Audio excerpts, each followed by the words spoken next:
At night on the Arctic Circle, it can go down to 50 or 60 degrees below zero. And a modern army, for all its equipment, is still composed of men who may at some time have to survive in that cold. They need warmth enough to sleep and sleep enough to remain alive. So long as the Army marches on its stomach, they must feed it warmly and well enough to see that the Army continues to march. So you have to know just how much a body can take, how much energy a man needs to stay upright and walk, to take a walk in Alaska in winter.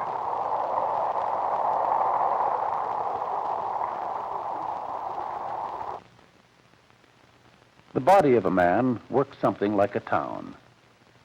Fairbanks in Alaska also needs energy, heat, and fuel. And like the body, its sources of power deliver heat to the extreme outskirts of the city. Below the fir trees and the frozen tundra, this heat travels through many pipes. A man, too, contains many such systems controlling his body temperature, whether indoors or in the extreme Arctic winter. But the cold may be so severe that there's not the heat available to give warmth in the center, and at the same time to more distant parts.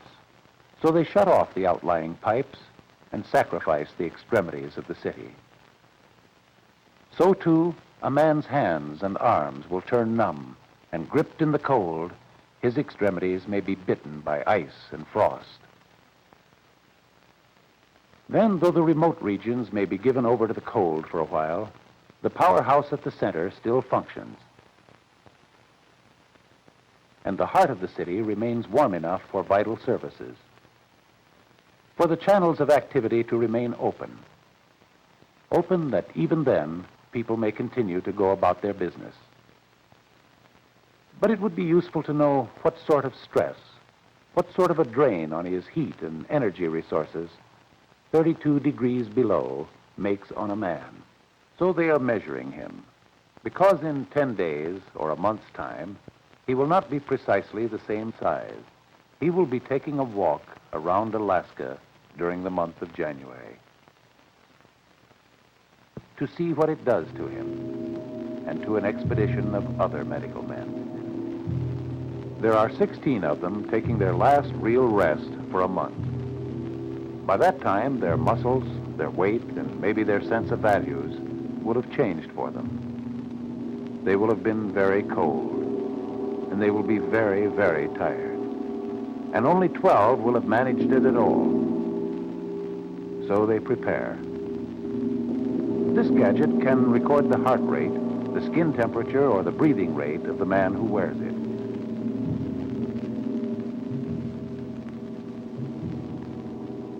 A tube of a catheter goes into a man's arm. Through this, radioactive glucose can be pumped into his bloodstream. And by taking samples, you can then determine how quickly the body uses up its own energy. These are special devices. Mostly, they get ready and wonder how each of them will get along out there.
An expedition of this kind is not just 16 men on the march.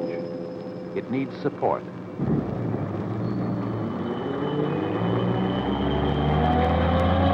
As scientists, they are guinea pigs for a purpose, and that involves a complex organization. To be sure that the frozen land, in its icy majesty, does not make a mockery of their labor. They need a clinic on wheels.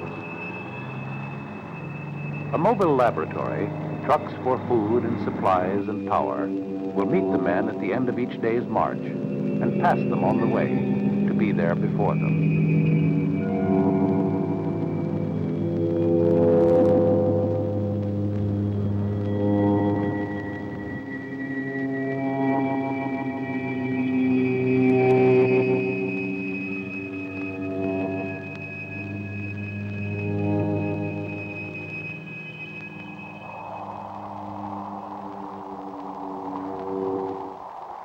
Then there are skin temperatures. At what point does the power plant have to cut off its supply and allow the skin to freeze so that the body's core can still remain warm? People vary, but their faces and their hands can give us clues.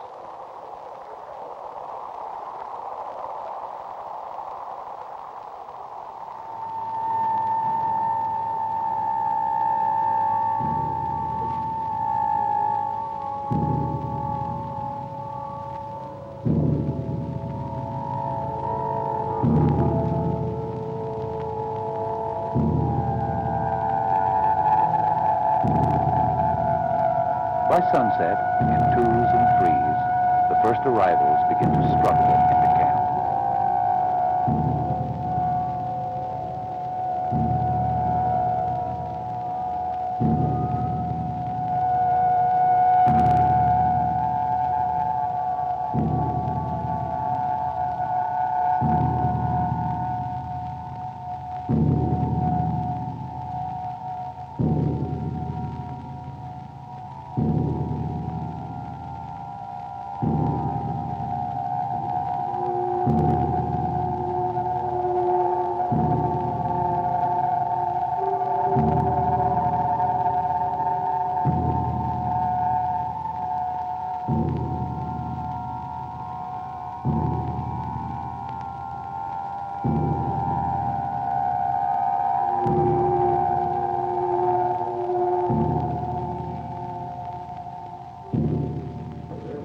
Just twice a day, they come in out of the cold and thaw out, in a temperature about 90 degrees warmer than outside.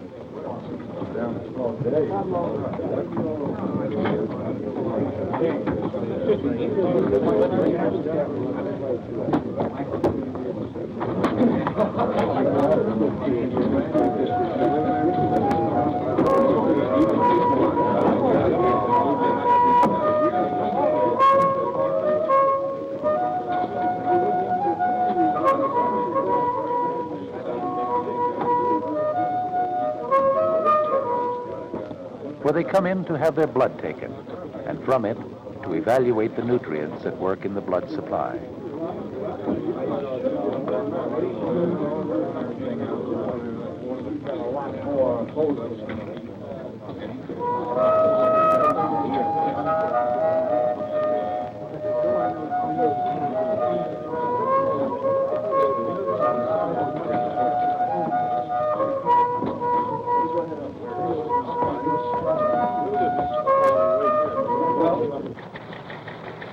The response of the heart muscle to the stress of the day is measured at evening on the electrocardiogram.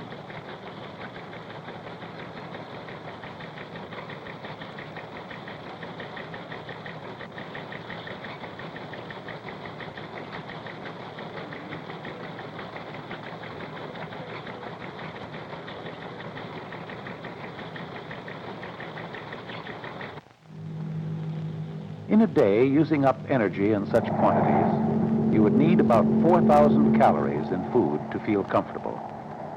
In deadly little packages of this and that, they take in a carefully regulated and tabulated 2,000 calories a day, just half of what they want. To be made filling and delicious and cooked by panfuls of boiling water. and exactly the same every day for as long as they march.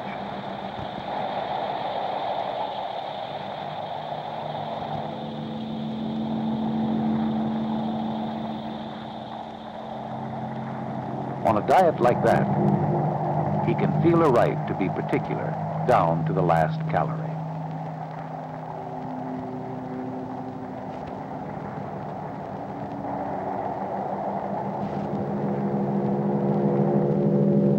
Moderately warmed within, outside life is only bearable by the warmth of the fire.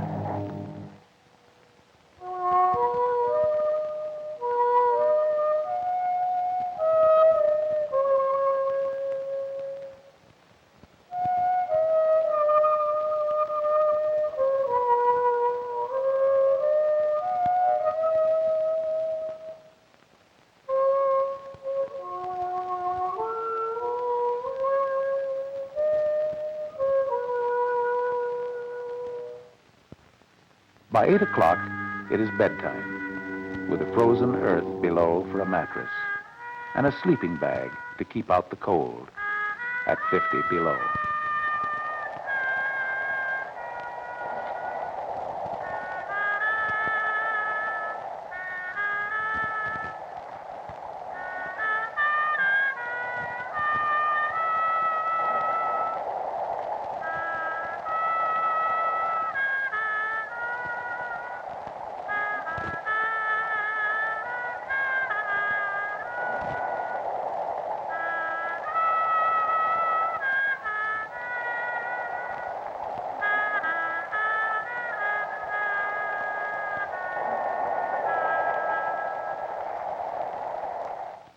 But at night, the trailer is still a laboratory. Doctors and technicians sort and label the blood samples for later analysis at home, after the centrifuge has separated the plasma.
By 8 in the morning, tests in the laboratory are over, and while it is still dark, another day's march begins. In January, there are only 3 hours of sunlight in a day, and they will have to be on the move for 6.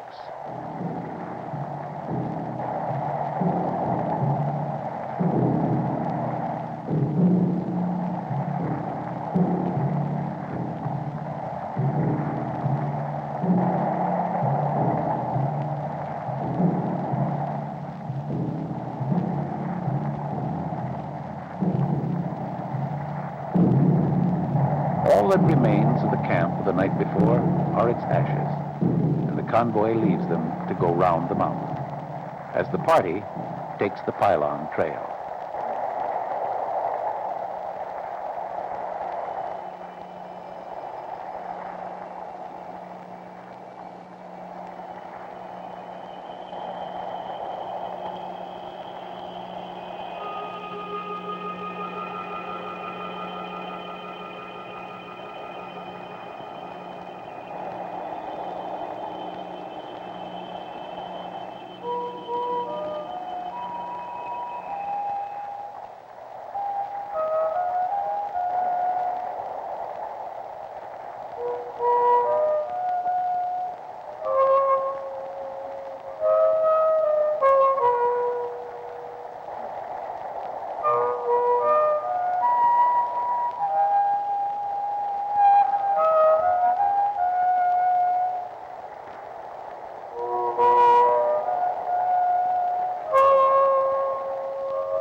Before the marchers arrive, if they are all not to die of exposure, the convoy must make ready shelter and protection. They begin with logs for a fire to keep them all alive, and set about hollowing out the snow to make the walls of the night's shelter.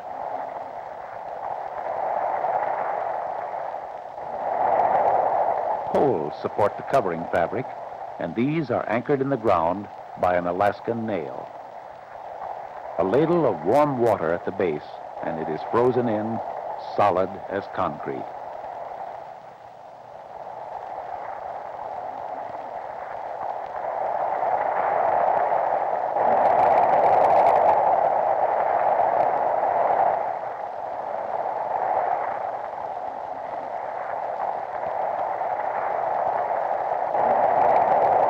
Night is only a few minutes away, and the lights must be up for the evening's pleasures.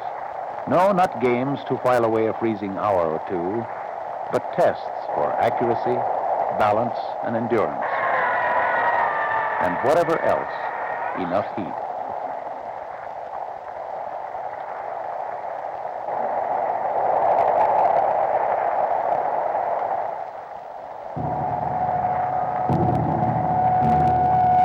By 2 o'clock in the afternoon, the line of marchers begins to straggle out.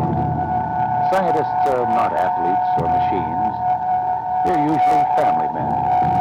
And coming home in the evening is likely to be only as strenuous as a ride in a car.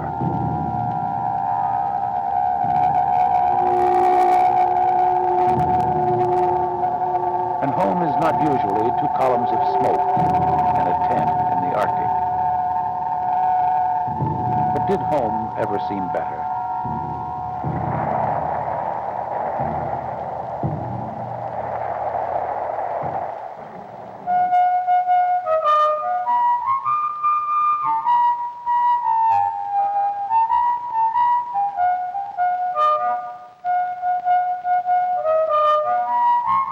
Wear and tear is painful and predictable, but the stress begins to tell.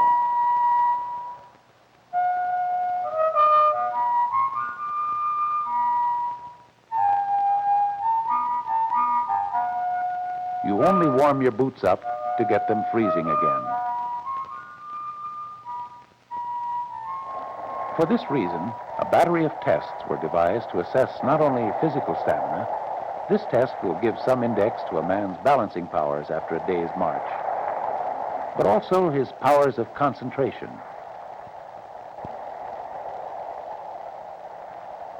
How far fatigue in the cold will gradually undermine the skill of hand and eye. And a trained mind's ability to estimate where the needle will have got to by the time the examiner calls stop.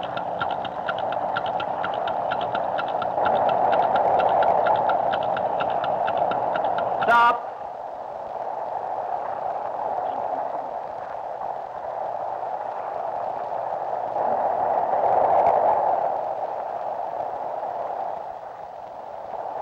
Patterns are flashed on the screen, held for a second, and then removed. They draw from memory as accurately as they can what their memory retains.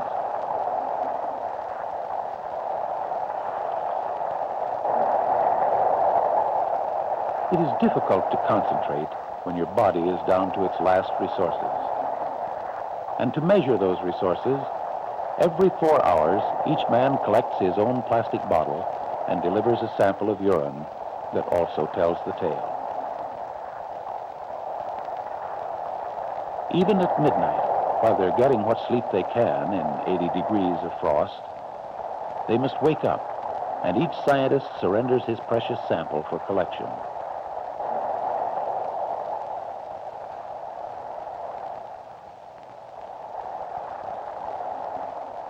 Freezing the sample for storage, once again, presents no problem at all.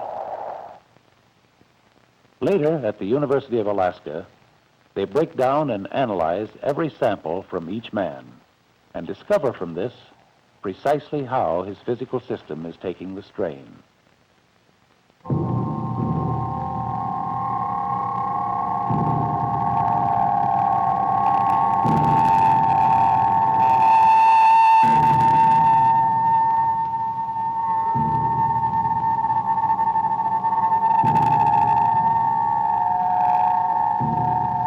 aim of the march was to measure scientifically, to demonstrate by the numbers the components of weariness. They did this, and it may prove useful to someone. But you cannot measure fatigue as a personal experience, nor the constant fear of not making it, of twisting an ankle on a rise, of falling into soft snow and not having quite the energy to get up and finish. These are long thoughts to be thinking for a month in Alaska.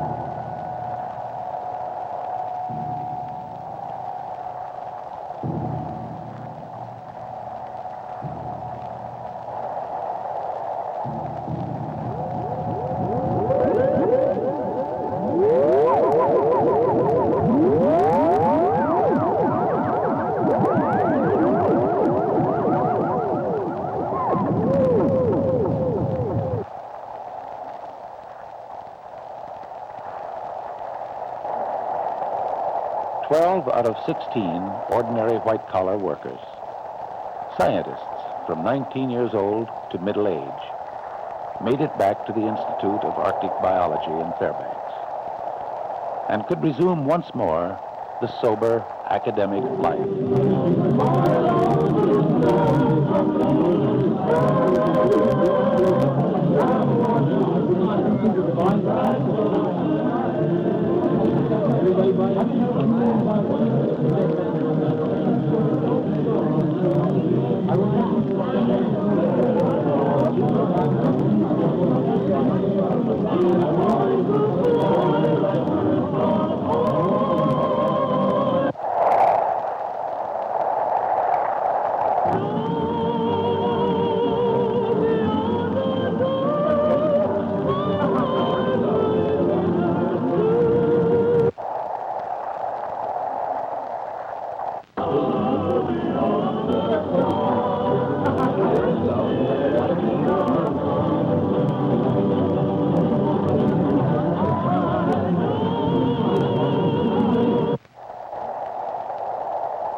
It would take a year in the laboratory for the scientists to confirm their findings on the march, and from them to make suggestions useful to soldiers in the field.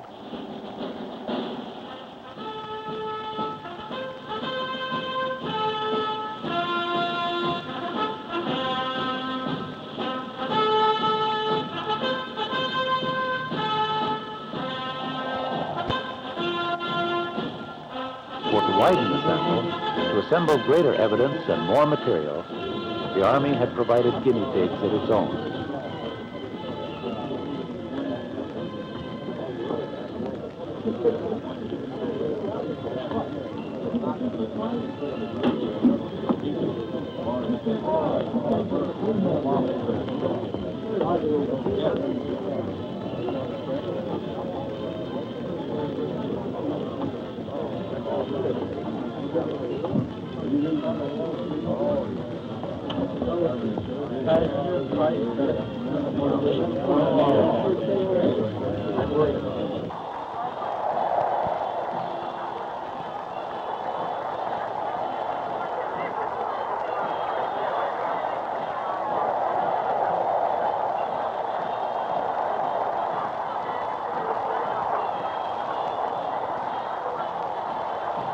And 50 further volunteers were drafted to take a walk in winter in Alaska.